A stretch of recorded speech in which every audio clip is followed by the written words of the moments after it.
Now we will discuss the doubts of exercise 1.4. So here you had a doubt in question number 3 जहाँ पे logical इक्विवेलेंसेस prove करने हैं without using the truth table. ठीक है, तो इसमें बेसिकली जो लॉज है वो यूज करके हमें प्रूव करना है. नाउ आई अग्री ये थोड़ा सा डिफिकल्ट है. It is not as easy as the rest of the chapter, लेकिन आई फील अगर तुम्हें सारे लॉज याद है तो फिर ये प्रूव करना भी ईजी हो जाएगा. And with practice you will get it. Okay, so I hope that through me solving these questions you'll get an idea on how you can solve these kind of questions. So in the first question we have that P double implication Q is equivalent to this part. So I will start with P double implication Q. मुझे इसको expand करने आता है, right? तो I will start with that part. So in the first question let me start with the LHS that is equal to P double implication Q. Okay, now what is this equal to? This is equivalent to P implies Q and Q implies P. Okay, and after this I know that this is also equivalent to not P or Q and not Q or P. This is by conditional statement.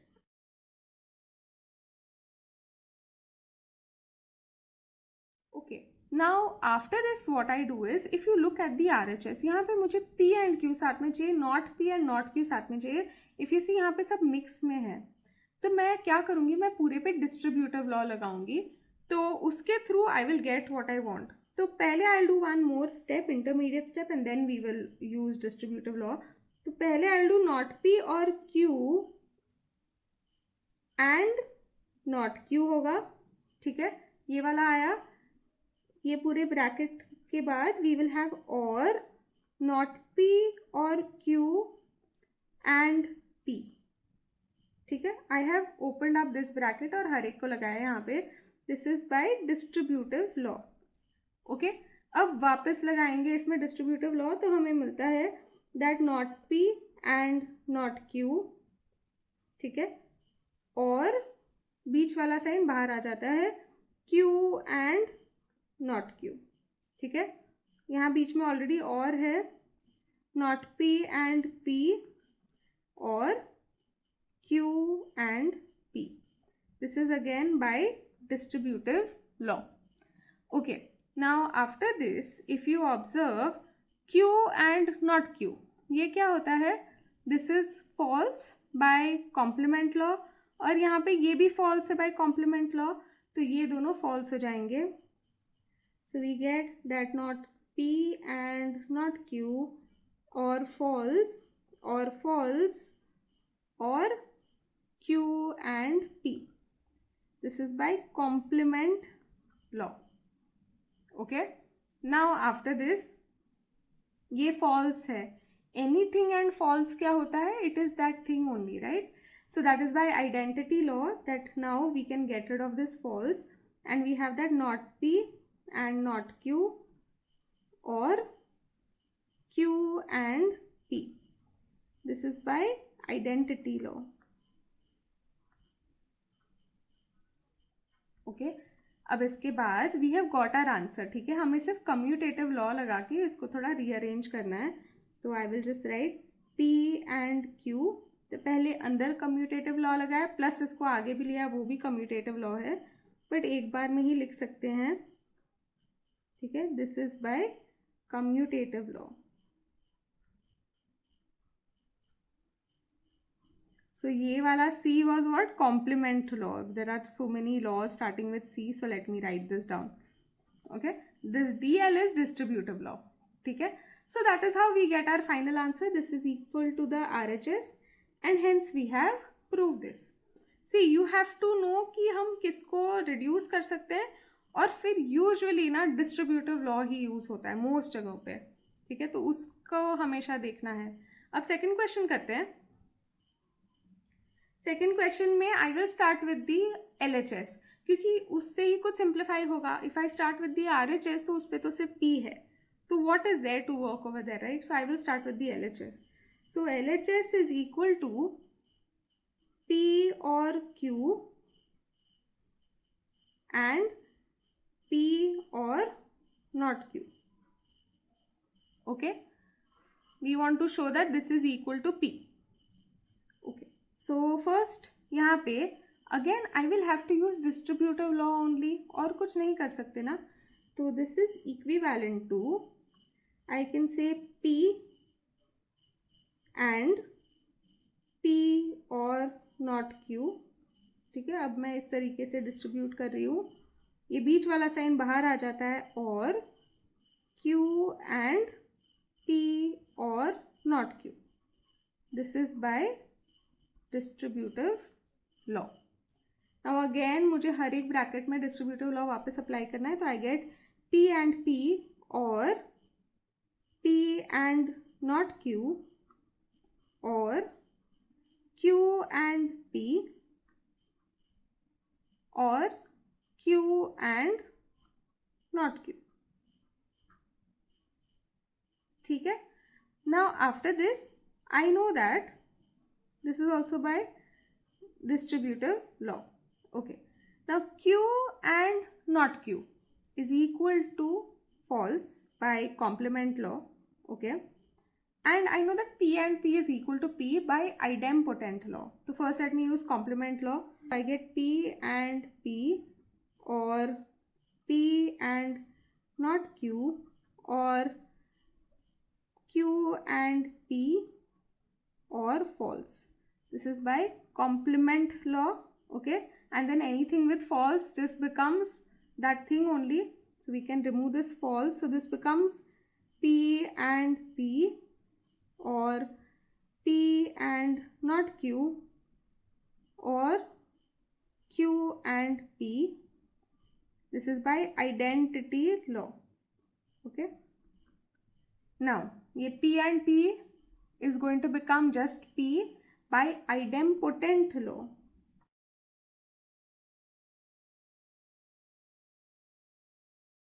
Now this is equal to P और अब मैं क्या करने वाली हूँ, I am going to reverse the order of the second bracket. So I get P and not Q. Okay, and I get or P and Q. ठीक है, this is by commutative law. Now you must be wondering कि मैंने ऐसा क्यों किया. See, in our final answer we want only P and हमारे पास ये जो है वो एक्स्ट्रा पड़ा हुआ है. मतलब मुझे क्या करना पड़ेगा, वापस इन दोनों को कुछ तो कैंसिल करने की कोशिश करनी होगी. तो मैं क्या करने वाली हूँ यहाँ पे, I am going to use distributive law but उल्टा distributive law, and I will take this P and outside. Okay, तो मुझे नॉट Q एंड Q का कुछ तो कॉम्बिनेशन मिलेगा ना, तो उसमें कुछ फ़ायदा हो सकता है. So that is how I am thinking. So this is P और अब मैंने P कॉमन ले लिया है, P एंड अभी नॉट Q और Q.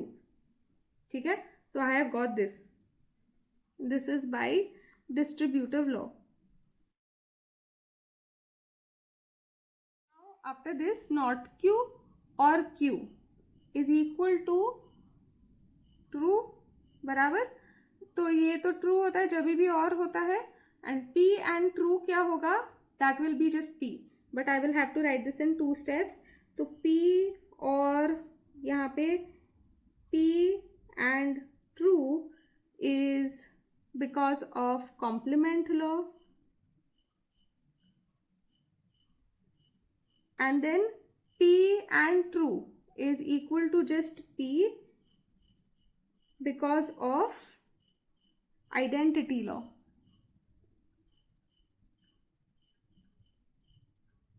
Okay, and after this of course P or P is just going to be equal to P.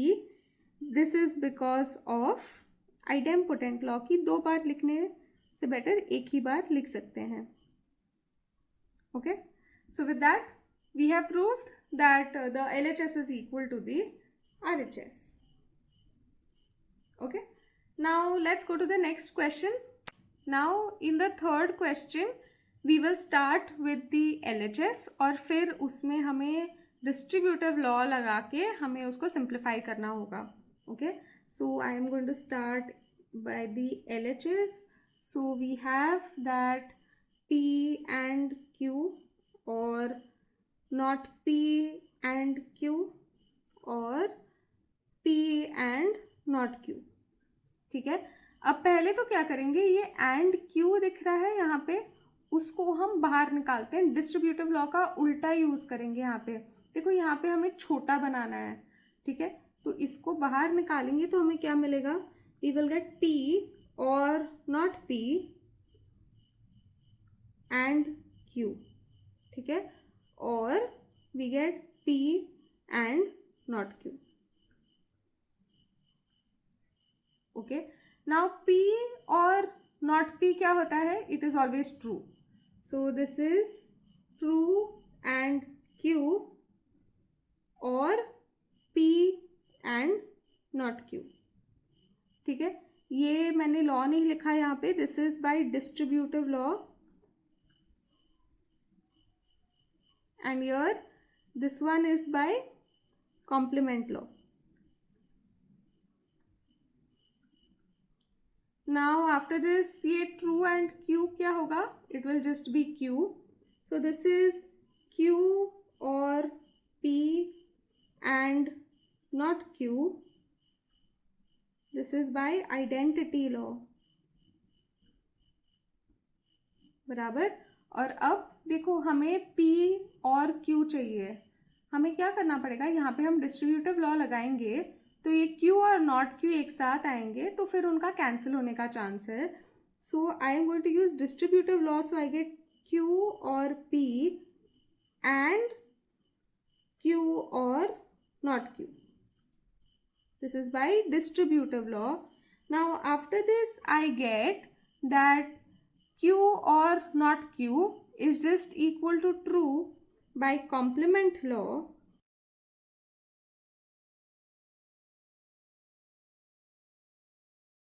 Now anything and true is just that thing. This is by identity law.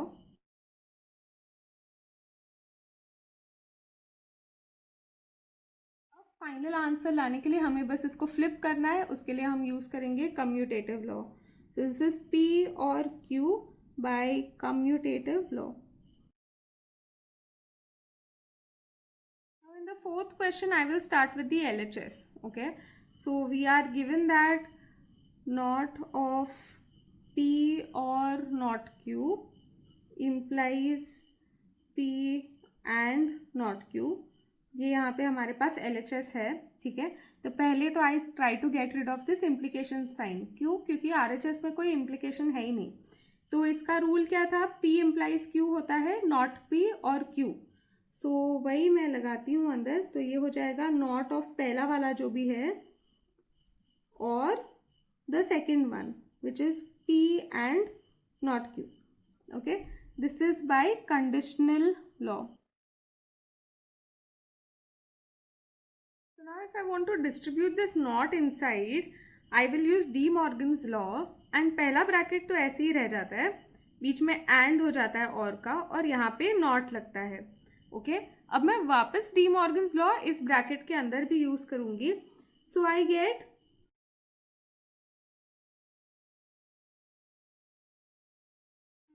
So not P और Q मिल जाता है. This is again by De Morgan's law. If you realize we have already got our answer, right? यही तो था RHS में जो हमें प्रूव करना था. So this is just equal to the RHS and hence we have proved this question. So I hope you are getting a better idea of how to solve these kind of questions now.